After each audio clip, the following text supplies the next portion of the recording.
তিনি মদিনার সনদ প্রণয়ন করলেন। এটা ছিল পৃথিবীর প্রথম লিখিত সংবিধান, যে আনসাররা নিজেদের সম্পত্তি, নিজেদের বাড়ি, নিজেদের বাগান তার মুহাজির ভাইদের জন্য ছেড়ে দিছে। কত বড় ত্যাগ ইসলামের কত বড় জন্য, ত্যাগ! ভ্রাতৃত্ববোধ। জি, পৃথিবীর আসলে ইতিহাসে এরকম নজির নাই, আরেকটা নজিরে পাওয়া যাবে না। রাসূলুল্লাহ সাল্লাল্লাহু আলাইহি ওয়াসাল্লাম মদিনায় পৌঁছেই একটি সভ্যতা গড়ার জন্য কি কি পদক্ষেপ গ্রহণ করেছিলেন?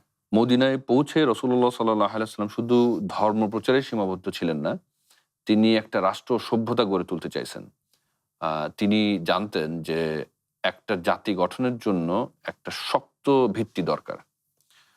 তাই তিনি প্রথম ৩টা কাজ করলেন। ১ নম্বর হচ্ছে তিনি মসজিদে নববী বানালেন।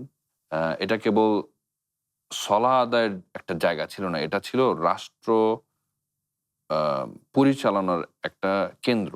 এটা ছিল রাষ্ট্রের সচিবালয়, এটা ছিল রাষ্ট্রের বিচারালয়, এটা ছিল সমাজসেবার কেন্দ্রবিন্দু। দ্বিতীয়ত উনি যা করলেন সেটা হচ্ছে মুওয়াখাত, যেটা বলি আমরা, ব্রাদারহুড, একটা বন্ডিং করা। মক্কা থেকে যারা আসলো মুহাজিররা, তাদের কোনো সহায় সম্পত্তি বেশিরভাগ মানুষের ছিল না, তারা খুবই নিঃস্ব ছিল। তো রাসূল সাল্লাল্লাহু আলাইহি ওয়াসাল্লাম যা করলেন, তিনি মদিনার আনসারদের সাথে, মুহাজিরদের সাথে একটা সম্পর্ক করে দিলেন, ভ্রাতৃত্বের একটা সম্পর্ক করে দিলেন। প্রতিদিনের পুষ্টির চাহিদা পূরণে পরিপূর্ণ আস্থায় আরডি UHT মিল্ক, ভালোবাসার বিশুদ্ধতায়।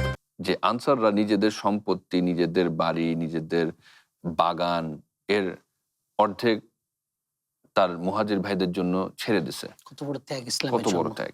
ভ্রাতৃত্ববোধ। জি, পৃথিবীর আসলে ইতিহাসে এরকম নজির নাই, আরেকটা নজিরে পাওয়া যাবে না। এতে আসলে যেটা হলো যে অর্থনৈতিক বৈষম্যটাও দূর হলো, আবার সামাজিক একটা বন্ধন, ইস্পাতের মতো একটা মজবুত একটা বন্ধন তৈরি হলো মুহাজিরদের সাথে আনসারদের। তৃতীয়ত তিনি যেটা করলেন যে তিনি মদিনার সনদ প্রণয়ন করলেন। এটা ছিল পৃথিবীর প্রথম লিখিত সংবিধান। আরডি নিয়ে এলো আসল ফ্রুট পাল্প দিয়ে তৈরি আরডি ফ্রুট ড্রিঙ্কস, লিচু আর অরেঞ্জের দুটি অসাধারণ ফ্লেভার।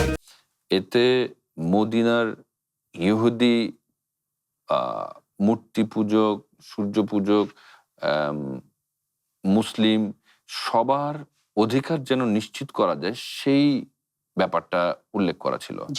সবার ধর্মীয় স্বাধীনতা ও নিরাপত্তার গ্যারান্টি এই মদিনা সনদে প্রথম দেওয়া হয়েছে।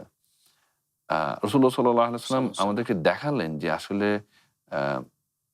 কেবল ইবাদত দিয়ে, সলাহ আদায়ের মাধ্যমেই, জিকিরের মাধ্যমেই একটা আদর্শ রাষ্ট্র গঠন হয় না। এর জন্য প্রয়োজন সামাজিক ন্যায় বিচার, ঐক্য এবং একটা সুনির্দিষ্ট আইন।